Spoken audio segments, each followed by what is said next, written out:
I am super excited to welcome you to the press conference for Captain America Civil War. Right now, I'm going to welcome out the folks who are going to be speaking to you today. It is a pleasure to welcome President of Marvel Studios and producer of Captain America Civil War, Kevin Feige.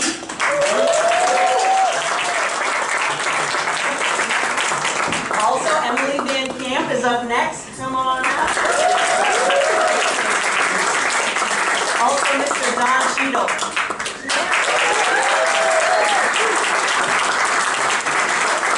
Iron Man himself. It's all about Team Iron Man right now. Mr. Robert Downey Jr.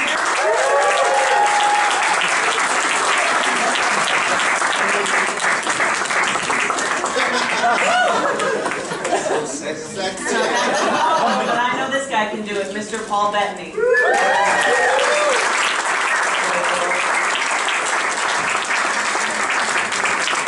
And then last but certainly not least, the director, Anthony Russo.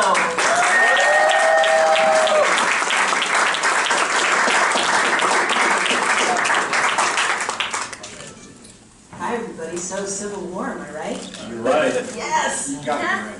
Robert, this is happening. Thank you. I'll enter my body any minute now.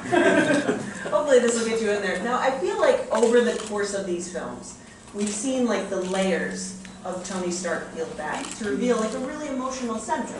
Yeah. Do you feel that's the case, and how does that continue in Civil War? I'm still reeling from the fact that Paul Bettany was Jarvis and now he's Vision. I mean, what if you just stop, you go, so here's what's going on with Tony, you go, wait a minute, did he make the guy? Look at him. Yeah, proud of you. As far as the emo arc of Tony over these bunch of years, I think anyone who sticks around for more than a minute and joins the party here, it's all about, and particularly as I'm sure either Russo would attest, it's all about, that's where I think Marvel has really done its smart moves, you know, is making sure that there's a real emotional impact of what's going on. And I am no exception. No exception, truly.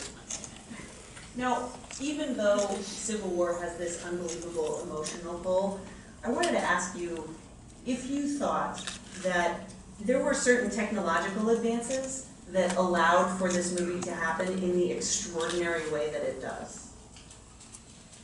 Wow. Well, look, there's a man sitting next to us that used to be Jarvis, right? Yeah. Other than that, now, do you mean within the world, or you mean outside in terms of filmmaking? Well, I mean, my actual intention was for, like, in the effects world, like on the technical side of the film. However, if you think there's something interesting to talk about within the world, that too. Oh, no, I could talk to, look, every movie, like, I think part of the popularity of big special effects driven movies these days is the fact that the technology has reached such an incredibly high level. And every movie, every couple of years it changes. And this movie, you know, you sort of reap the benefits and you sort of push forward on every film. I mean, this movie has a very remarkable sequence, I think, where Robert Downey Jr. plays a 20-year-old man, which is pretty incredible.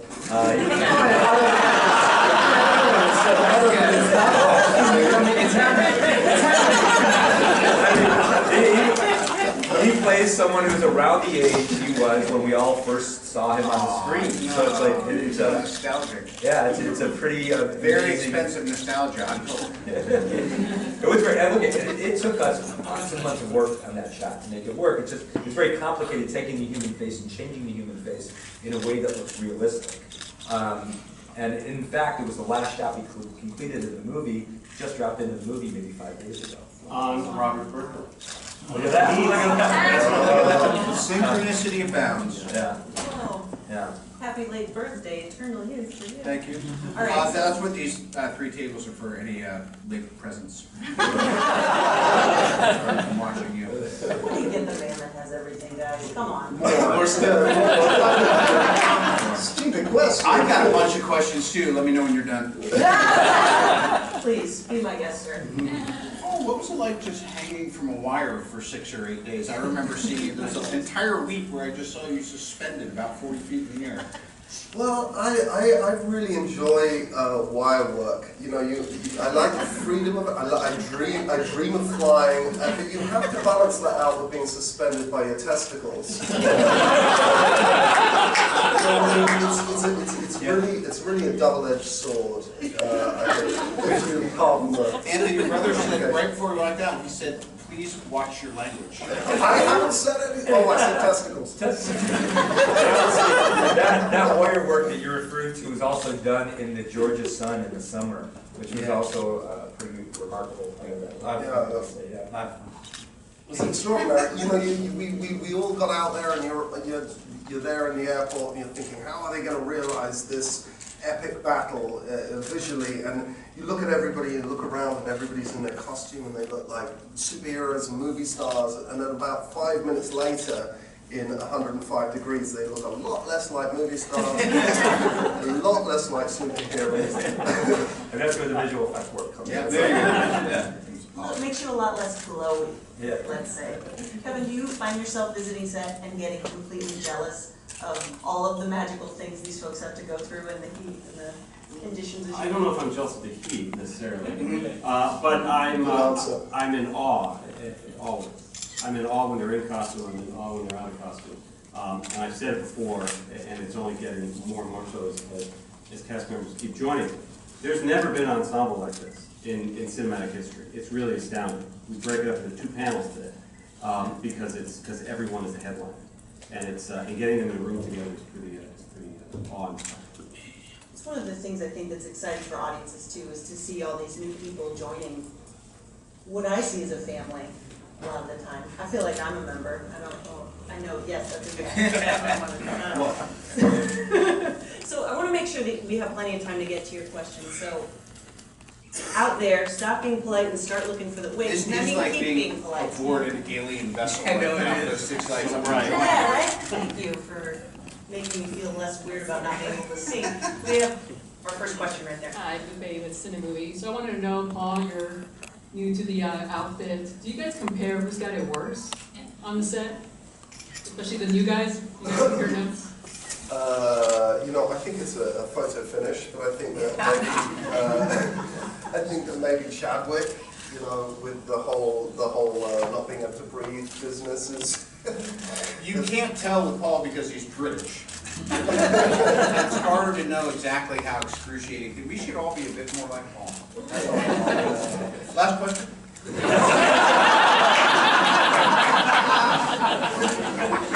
I'm stealing that.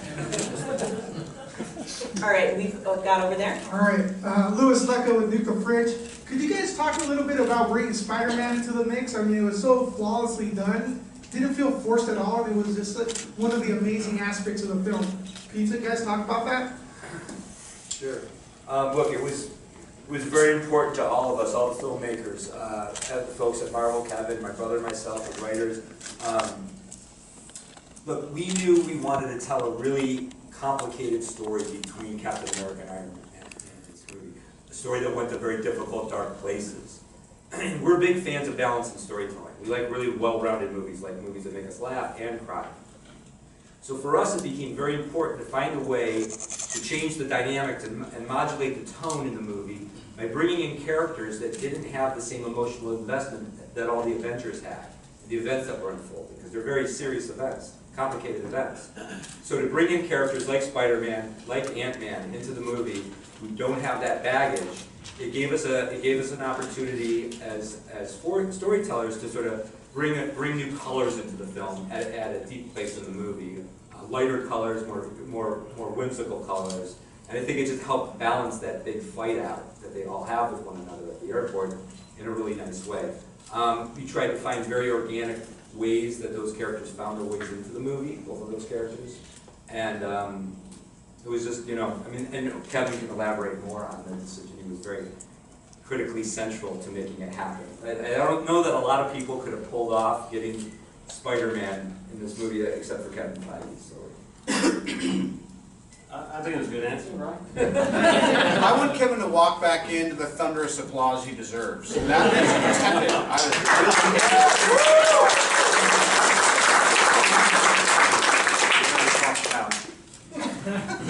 Super comfortable, you guys. Over here? Right over there. Hello. My question is for Dawn. After seeing the movie, I feel like everybody has new tricks and toys, and I feel like maybe War Machine hasn't gotten the upgrade that he deserves. So I wonder if he has any animosity for Thank God somebody finally made it bare. Because Tony has a lot of new suits since we first saw him. Yeah, I think we'll see. You know, it's not over unless it is, because I haven't seen the movie. Do I live? Let's do a few brisk. You'll see in the next one. Wait a minute. I think there are potentially more tricks up War Machine's sleeve. We'll see. Over here. Hey, it's Eric Eisberg from Zimmerblend. You guys have touched on it a little bit, but I think if you guys were to ask everybody in this audience what the most exciting sequence in this movie is, they would definitely say the airport sequence. I imagine it was one hell of a thing to put together, so I was just hoping you could talk a bit about just kind of the days that you were putting in production. Well, I just think from my perspective, it's really interesting because it's not until we see usually the completed project that we know actually what all has gone on, you know. Often it's these disparate, you know, moments that we're trying to focus on, and you know, we'll see previs and we'll you know, the Russos will give us a good explanation of what's happening, but it's not until you see it all together that it's like, wow. Yeah, it's really an amazing technological feat that it all So works. just for the record, there's an airport sequence in this movie. That's exactly Looking forward. Excitingly named airports. Airport sequence. Leipzig, in fact. Was there any kind of, like, since this movie is about, you know, conflict, of course, like, was there anything off-screen, like any kind of fun rivalries or any kind of teasing that you guys have done? Because now you guys are a family off-screen as well, right? No teasing. Anything over there? Maybe on the next panel. A couple of meatheads on that panel. Lots of like burpee competitions Yeah. and pull-up stuff. You know what I mean? Good stuff. Just ask me about push-ups on the next panel and see what Howard will say. In seriousness, look, the movies are hard to make. They're long because they're complicated movies. So you're together for a long time. Because of the very unique storytelling that's happening in the MCU, these actors, filmmakers get together over multiple films, over multiple years. So yeah, it's a very unique working experience. Joe and I always joke, you know, we worked in TV for years, but you know, we never got a show to run as long as our run at Marvel. All right, now right there. Yeah, question for Kevin. Black Panther does such an amazing job, and this movie has a great role to play, and Chadwick Boseman, I think, was phenomenal in his performance. So at what point did you decide that Black Panther was going to be an essential part of this story as you guys were developing the script? And then what stood out when you were going through the process of casting that made you know that Chadwick was the right guy for the role of T'Challa?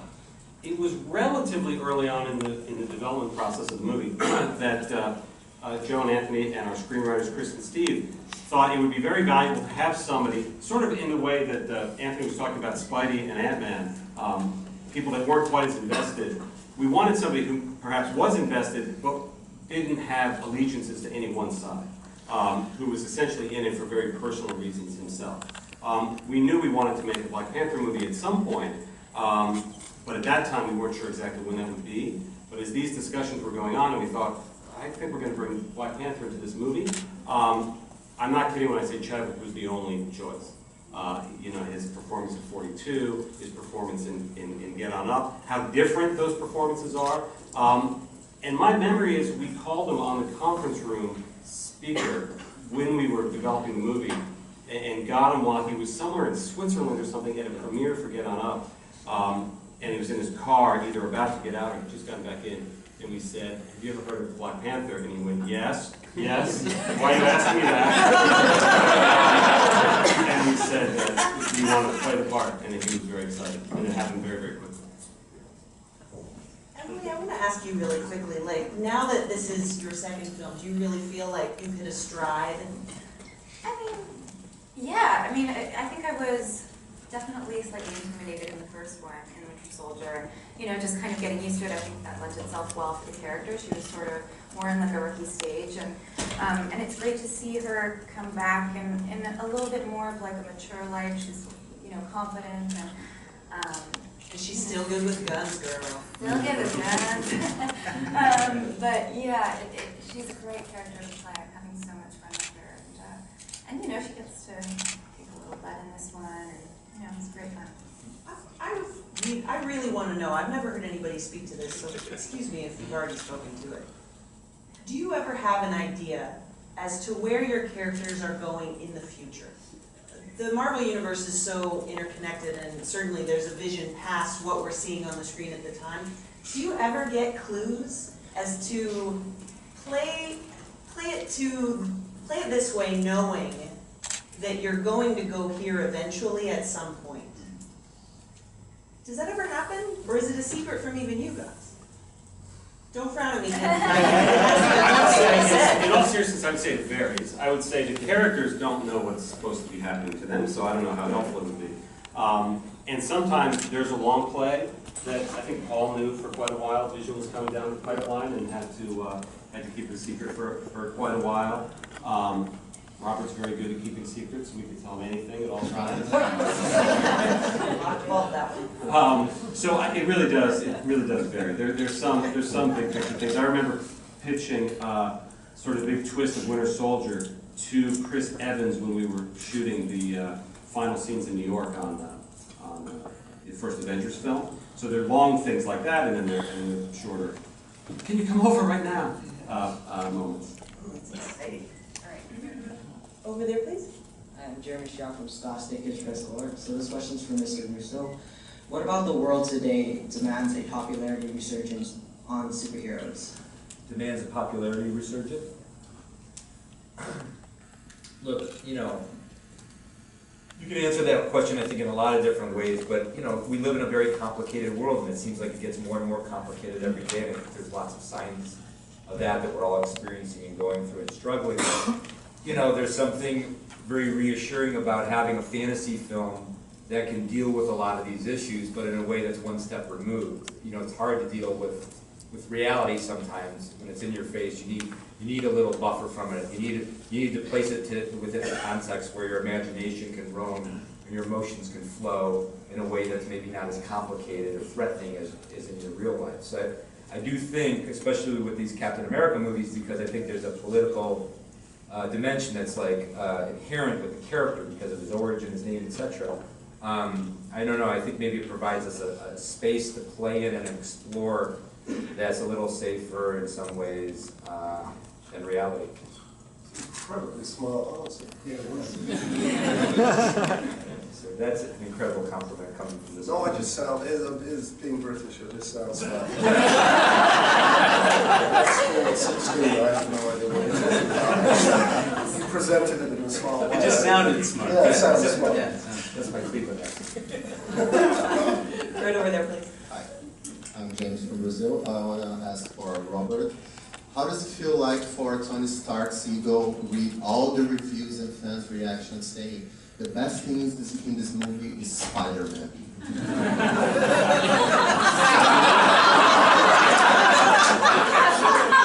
More importantly, if I wear these glasses for 30 more seconds, I have to keep them. This Holland kid couldn't hit his ass with both hands until I started working closely.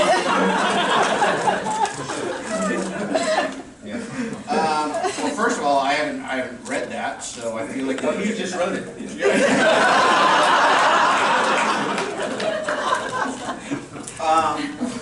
I don't know how old you are, but I'm 51, and only sociopaths are still so self-centered in the extreme that they can't make space for other people.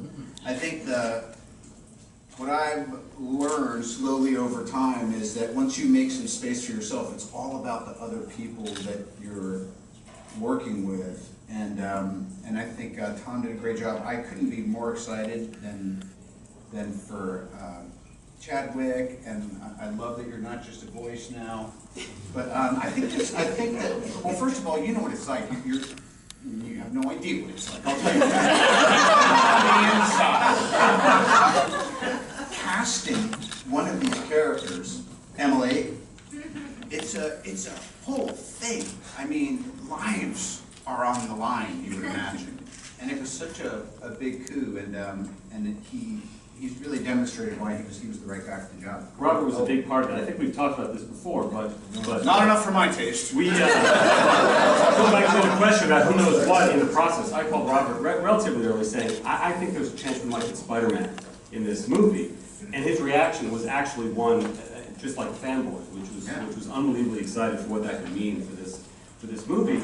And then I was, a few weeks after that, said, hey, we've sort of culled it down to about 5 finalists. Could we bring them to Atlanta, and would you mind reading with all 5 of them? And he did, and then we culled it down a little bit more, and he did, and that was how Tom came to the top. Then Tom and one other person came back and read did more of a stunt test, in which Chris Evans was gracious enough to read opposite him. But it was fun seeing that Robert was invested, and to see Tom react to Robert, which is not dissimilar from the way Peter was reacting to Tony. It's actually quite cool. I will add this. I mean, obviously the character has a very special relationship with Robert's character in the movie, and most of his work, the vast majority of his work, is with Robert. And it's just like Kevin said. Robert was incredibly generous in terms of going through the process. Well, I didn't know all these reviews were going to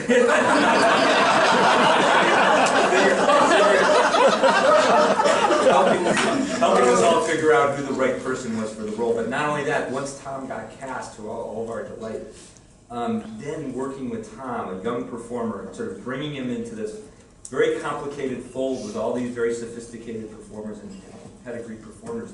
I mean, I remember when he did the big bedroom scene with Tom. I remember Joe and I sitting at the monitors and just reflecting on the idea that, wow, the greatest gift that you can give an actor is to be in a scene with Robert Downey Jr. I mean, that is the bedroom scene. Honestly, he's a very talented performer, very improvisational performer, and he knows how to pull the best out of people who are working with him. Great, let me give you a counterpoint to this. I wanted to say, because I didn't get to, and I've seen the movie, Rhodey and Tony have had this kind of ongoing arc, but then there's all this bad guy and all this stuff that has to happen. And what I really appreciate is, and I credit Kevin and the Russos for really making sure it happens this time, is you really get back to this baseline, ongoing, complicated friendship that they have, and it's obviously challenged to a different degree. And I remember when we were doing that kind of resolution scene at the end and all that stuff. And that was before I saw Miles Ahead and realized that not only did I already thought you were great, but now I realize you're probably the most talented person I've ever been working with in a long time. Thank you. I've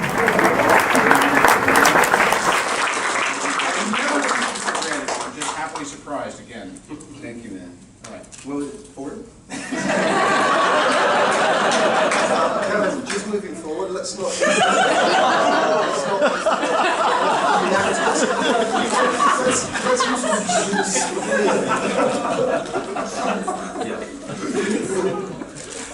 I'll give this to the valet on the way out.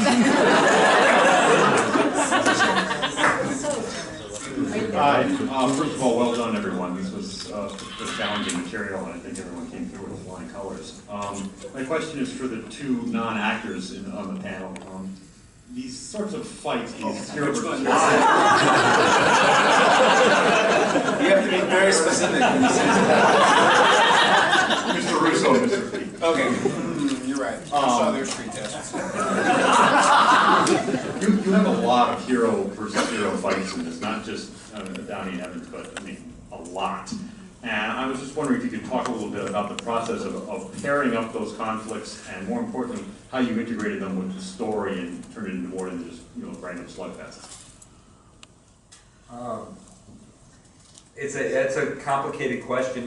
Look, we thought about look at, my brother and I always say that we love action, we're action fetishists. But, you know, it's like for us, action always needs to be driven by a sense of character and a sense of story, beat by beat by beat, through the action sequence, or else you just lose interest. It has no value to the storytelling. So we looked for opportunities in the movie to play with these rich, complicated relationships. There's a very interesting relationship between Paul's character in this movie and Lizzie Olsen's character, Scarlet Witch and Vision. You know, that begins to develop an interesting, complicated relationship. And to put them on opposite sides, you know, in the battle was very exciting to us because it sort of interfered with what was happening, the dynamic between these characters, and watching them push that forward. I mean, what did that? Just to ask you, Paul, like, how did that sort of like inform your experience of it, having a personal relationship with a character while at the same time finding yourself on the opposite side of the fight? I think it was a really, really interesting idea. You find Vision, this, you know, in Age of Ultron, he is just born and omnipotent yet naive, and then in this movie, you find him trying to figure out what humanity is and how you have loyalty, because logic doesn't afford loyalty. So I think he's really interested in working out what love is, you know, and there's this woman who has a similar problem that he's facing, which is he doesn't know the limits of his power, nor does she. And you know, of course, you know, love can make you feel loyal. And at the end of this movie, I think, you know, it's a double-edged sword, because you see this his response of finally having a human response is he makes a big mistake, which is interesting, and I thought it was a really deft piece of storytelling. So it was really fun to do, especially moving forward with him. Well, that's what, you know, for us, that's the heart of any conflict in a movie, whether it be a dramatic conflict or an action conflict, or, you know, that's what you run at. Alas, our time together is winding down, so. This question's for Emily. I know your background with Revenge, and you were always kicking butt on there. And with this character, you just mentioned that you did have a little bit of a chance to kind of kick ass. But do you ever want to do more, since that is something that you're very familiar with and you did on Revenge? And yeah, look, I love it. I love all the physical stuff, you know, and it's brilliantly done in these movies. But I also think, you know, it's great about these films too. Also, you know, developing these characters over time, and so that's one element. You know, it's great, but I also really enjoyed getting to really sharing with the audience as well, because we only knew that as Agent 13, and sort of explore that relationship with Steve. That was really interesting to me, because their relationship in the comic books was great and complicated and interesting, and you know, we're sort of just delving into that now, which is really fun. So I love all of that stuff, you know, all of it together. It's great. Right there. Hi everyone, thank you very much for this movie. My name is Scott Menzel from We Live Entertainment. I actually have a two-part question. First for Kevin and Anthony. When you make a movie like this and you have so many characters, what's the biggest struggle with putting each character in there for screen time and knowing the right amount?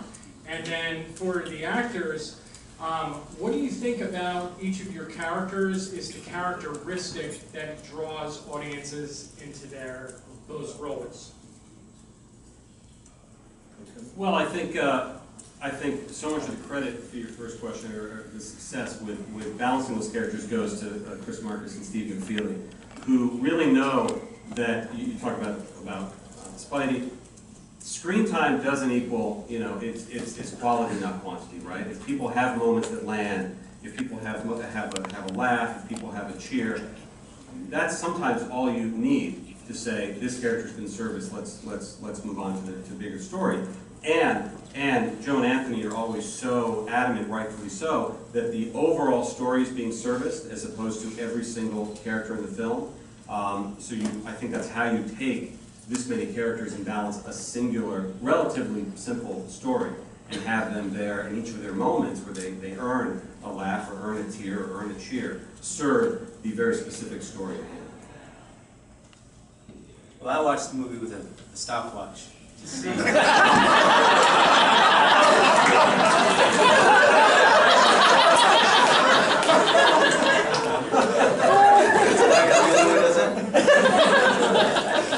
No, I'm doing it.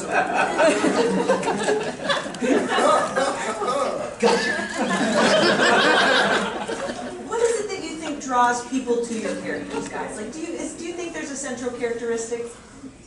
Well, I know that Rhodey's always trying to, and in this movie too, he's always struggling with what does he owe as a serviceman and what is his duty and chain of command, and how must that be protected and honored. But also I'm in this team of people who, some of them are, have, as Paul was saying, no limit to their power and where are the checks and balances, and that's something that's obviously central to this film as well. But I think that's an understandable sort of fence that he's on, and how do you friendship versus chain of command and all those things that I think Rhodey's trying to balance as he goes forward with this group of guys. Do any of you have anything to add to that? I think it's a really interesting question as we wind up. Like, why do people just, I just think that for vision, that synthetic people around the world can yearning to break free from the shackles. They really get behind my character. I think I speak for them. Your TVQ in the mannequin world is unreal. Honestly. Yeah, maybe. Right? my coffee maker is your number one fan. And I believe that this is our last question if we have anybody over here on the side. Right here in the back. Who has the mic back there? Back here. All right. How you doing? Brandon Davis, comicbook.com. First of all, guys, thank you so much for an awesome movie. We really thank you. Questions, we were talking about Spider-Man a second ago. My question is, how exactly did Tony know about Spider-Man, and does how he know mean that he is aware of like the other New York heroes?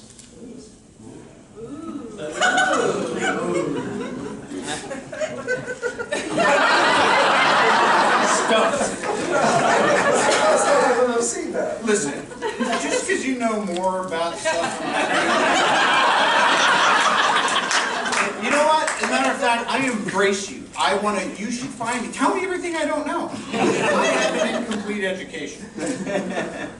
Which brings me back to this is why I've always continued to like to play Tony. Tony is a guy who's essentially, he's pretty broken and narcissistic, and over the course of all these movies, he's kind of waking up to that and realizing it, and just trying to heal and become a better person. Which I think you could say across the board for pretty much all the characters. With me being, I guess, the least informed version. Thank you for that startling bit of feedback. In our minds, we were picking up Peter Parker's story at a point after which he's gotten his powers, but before which he's fully sort of come out. And so he had, in our storytelling, he has been doing some things in New York, and there's been these sort of Sasquatch-like videos of what he's been doing that's been showing up. You've heard word of mouth that something's happening, there's this very strange thing happening. So it's kind of something that's in the rumor mill, but nobody has been able to identify who exactly this is yet, or how it's happening, etc. But of course, Tony Stark, being who Tony Stark is, he's one step ahead of everybody else. All right, guys, that does it for Team Iron Man. Thank you.